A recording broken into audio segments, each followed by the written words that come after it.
It was a standard burial casket, white fiberglass with chrome hardware, the kind used for children in the early 1970s by funeral homes that stocked one size and hoped they would rarely need it. It had been interred in the spring of 1976 in the municipal cemetery on the south edge of Grafton, West Virginia, under a headstone that read, "Unknown Child, found April 1976.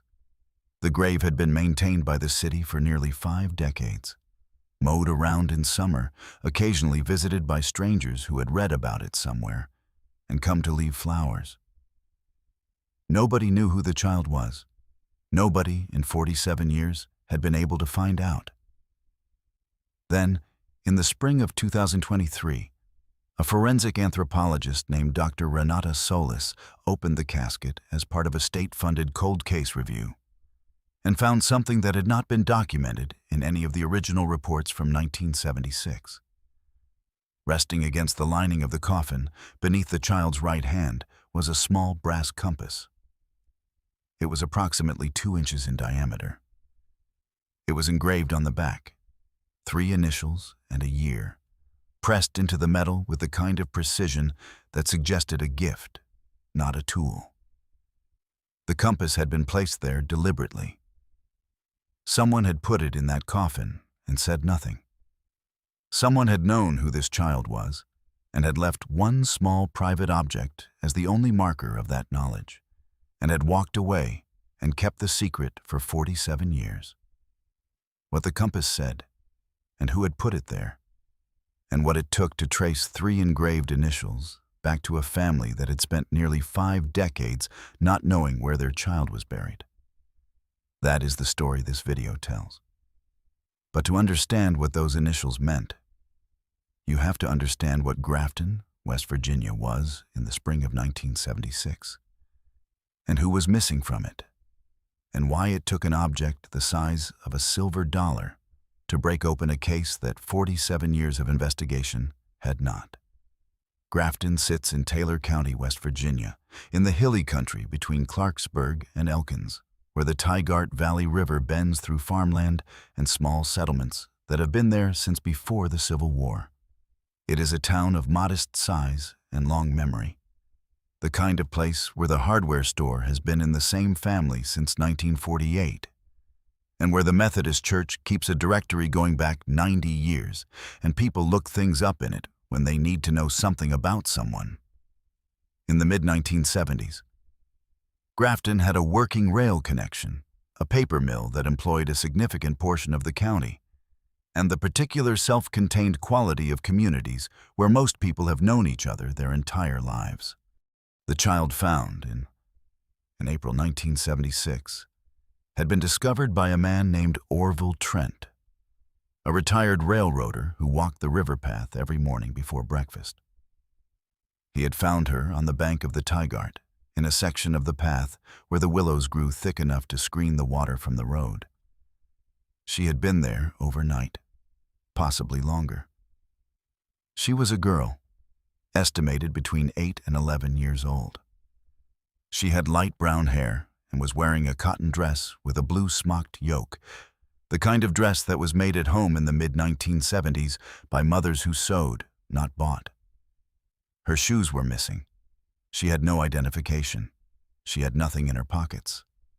There were no signs of the kind of physical trauma that would have been immediately apparent, and the cause of death, determined later to be exposure complicated by an underlying illness, suggested she had been unwell for some time before she died. She was not, as best anyone could determine, a child from Grafton itself. The schools were checked. The churches were checked. Every family in the county was accounted for. Nobody recognized her. The state police worked the case for 4 months. They contacted neighboring counties. They circulated a composite drawing through West Virginia and into western Maryland and southwestern Pennsylvania. They received 14 responses, families with missing children in the region, each one checked, none matching. The composite drawing was reprinted twice in the Grafton Sentinel. 14 people called. 2 had plausible candidates. Neither matched. By October 1976, the active investigation had been suspended. The child was given the headstone with the words, "Unknown Child." The case file was archived. The grave was assigned to the city maintenance schedule, and the city mowed around it for 47 years. And the flowers were left by strangers, and the name on the stone never changed. What nobody knew, what was not in any report, not in any record, not documented anywhere, was that someone had placed a brass compass in that coffin at the funeral home before the burial. A small brass compass with 3 initials on the back and a year, left there in silence, taken underground with the child, waiting. The funeral home that had prepared the child's burial in April 1976 was a family operation called Delaney and Sons, which had served Taylor County for 3 generations. The principal at the time was a man named Walter Delaney, who was 54 years old in 1976 and who had handled more difficult things than an unidentified child in the course of his career. He had arranged the burial with care, the white casket, the grave in the municipal section, the marker. He had also accepted, without documenting or reporting, a visit from a man who came to the funeral home on the 2nd day after the child was found. Walter Delaney died in 1991. His son, Thomas Delaney, who had been 22 in 1976 and had been present at the funeral home on the day of that visit, was 69 years old in 2023 when Dr. Solis's team opened the casket and found the compass. He was not surprised they had found it. He had been wondering for 47 years whether anyone ever would.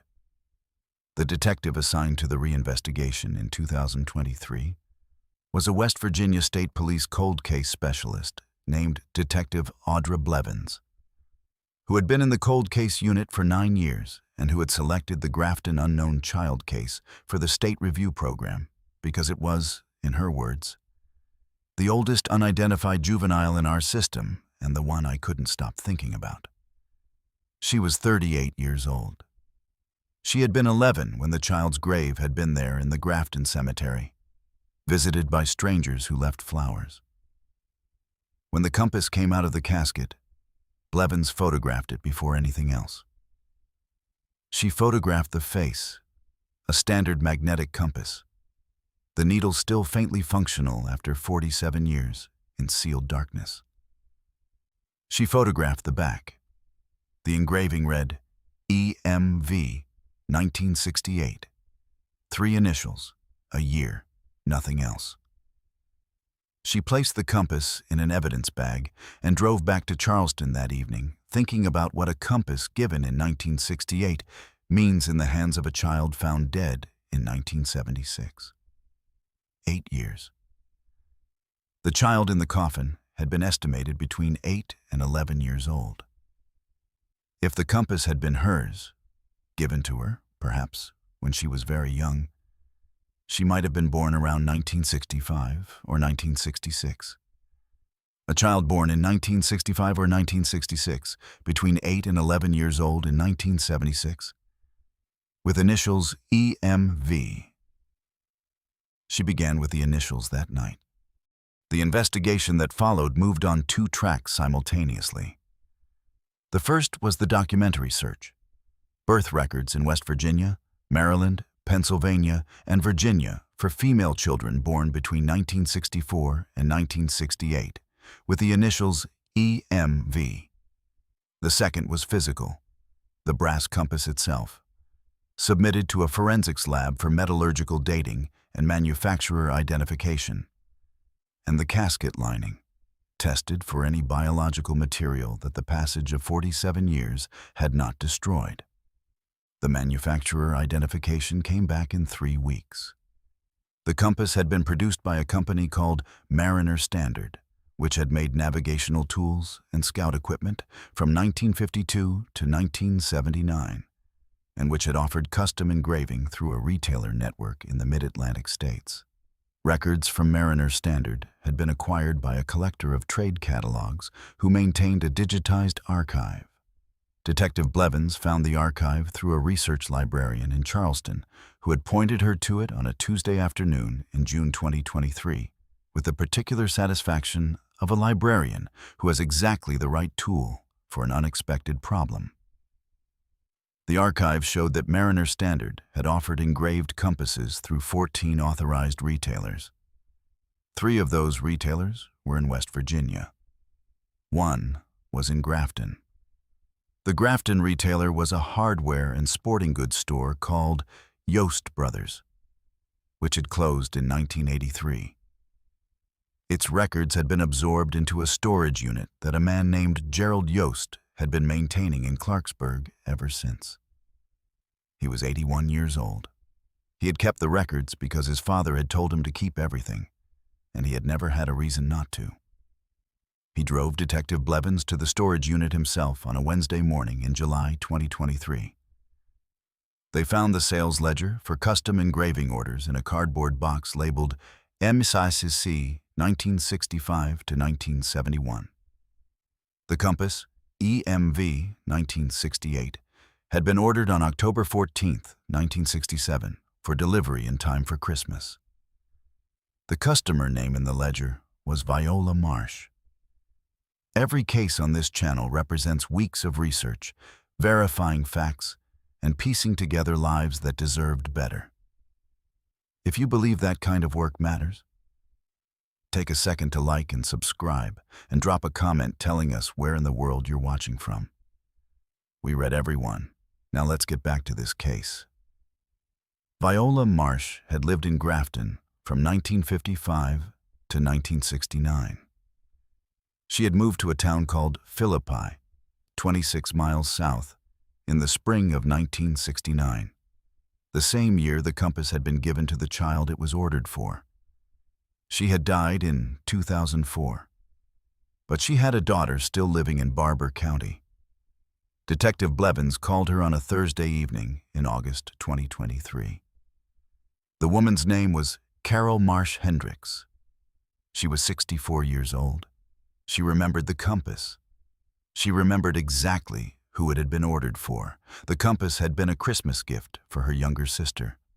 Her sister's name had been Elaine Marie Vass, born July 1966, the daughter of Viola Marsh and a man named Clem Vass, who had been Viola's first husband and who had left the family in 1968. The girl had taken her father's surname. Viola had taken her own name back. Carol had been her half-sister, older, a different father. Elaine Marie Vass, EMV. She had disappeared in March 1976 during a period when she had been living with Clem Vass, who had by that point remarried and was living in a community in Randolph County, 70 miles from Grafton. Carol had been 19 years old in 1976, living in Philippi with her mother. She had not seen Elaine in 2 years.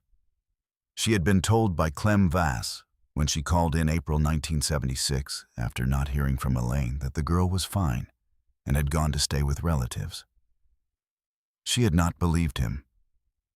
She had not been able to prove anything.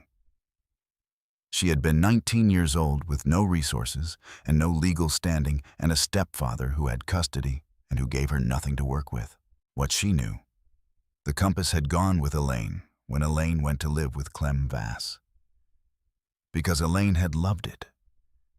Because she had kept it in her dress pocket and taken it everywhere, the way children take the things that matter. Clem Vass was 83 years old in the summer of 2023. He was living in a care facility in Elkins, West Virginia. He had been there for 4 years. His second wife had died in 2017. He had 2 adult children from his second marriage. He had, as far as anyone had documented, not spoken the name Elaine in 47 years. Detective Blevins and a partner drove to Elkins on a Wednesday in September 2023. They identified themselves at the front desk. They were directed to a common room where Clem Vass was sitting near a window in a wheelchair, watching a bird feeder through the glass. Blevins sat down across from him. She placed the evidence bag with the compass on the table between them, face up, so the needle was visible. He looked at it for a long time without speaking. Then he said, "I wondered where that went." He was read his rights. He waived them. He spoke for 2 hours. He told investigators that Elaine had been ill in the winter of 1975-76 with a respiratory condition he had not sought proper medical attention for, that her condition had worsened through February and into March, that she had died in his home on the night of March 19th, 1976. He told them that he had driven her to Grafton, a county where he had no known connections, a city where he was unlikely to be recognized, and left her on the river path. He told them that he had gone to the funeral home 2 days later when he saw in the paper that an unknown child had been found and was being prepared for burial. He had not given her name. He had left the compass. He was asked why he had left the compass. He said, "She'd have wanted it with her. It was hers." The charges filed in September 2023 included negligent homicide and concealment of a death. Clem Vass was 83 years old and in declining health. His attorney filed for a competency evaluation. The competency evaluation was completed, and the court found him fit to stand trial. He pleaded no contest to both charges in January 2024. He was sentenced to 3 years in a supervised care facility, functionally the same facility where he was already residing, with a formal criminal record attached to his name. The sentence was not, by any conventional measure, sufficient for 47 years of silence during which a child who deserved a name had none, and a sister had lived for 47 years not knowing what had become of her. The court acknowledged this. The judge said it on the record. What the court could not provide, the truth had already done. Elaine Marie Vass was exhumed from the municipal cemetery in Grafton in October 2023 and reinterred in a private burial in Barber County, beside her mother Viola, who had died in 2004 without knowing where her youngest daughter was. The headstone now reads, Elaine Marie Vass. July 1966, March 1976. Beloved daughter and sister. The compass was placed with her again for the second burial, returned to the right hand where it had been found, by Carol Marsh Hendricks, who had last seen her sister when Elaine was 7 years old and had carried the not knowing for 47 years with a steadiness that was not peace and was not resolution, but was the only posture available to someone who has no proof and no power and nowhere to take the truth they already hold. Orville Trent, who had found Elaine on the river path in April 1976, had died in 1999. He had never stopped thinking about the child he had found. His family said that he had gone back to that section of the river path every April, which they had not fully understood, and which they understood now. Detective Audra Blevins attended the reinterment in Barber County on a Saturday morning in October 2023. She stood near the back. Afterward, she drove back to Charleston on the highway through the hill country, where the October light was coming down through the ridges in long pale columns, and she thought, as she had been thinking for months, about the compass. About the particular kind of person who leaves a secret object in a coffin and walks away believing they have given the child something while denying the world the truth. About how much weight a 2-inch brass instrument can carry when it sits in the dark for 47 years. About how the act of leaving it was the act that ended everything. Because something placed with love and left in silence is never as silent as the person who placed it believed. There are cold cases in this country where the identifying object is right there, in the ground, in the evidence bag, in the storage unit, where the answer is waiting in a place no one thought to look or looked too briefly and moved on. The Grafton unknown child case was opened because a forensic anthropologist opened a casket as part of a routine review and saw something that had been sealed away from the world since 1976. The object had been there the entire time. It had been there when Orville Trent left flowers at the grave. It had been there when strangers came from other towns to pay respects to a child whose name they did not know. It had been waiting, as buried things do, for the moment when someone opened the ground and looked. Elaine Marie Vass had a name. She had always had a name. It took 47 years and one brass compass for the world to finally hear it. Justice found Elaine Marie Vass after 47 years. Stories like hers are the reason this channel exists.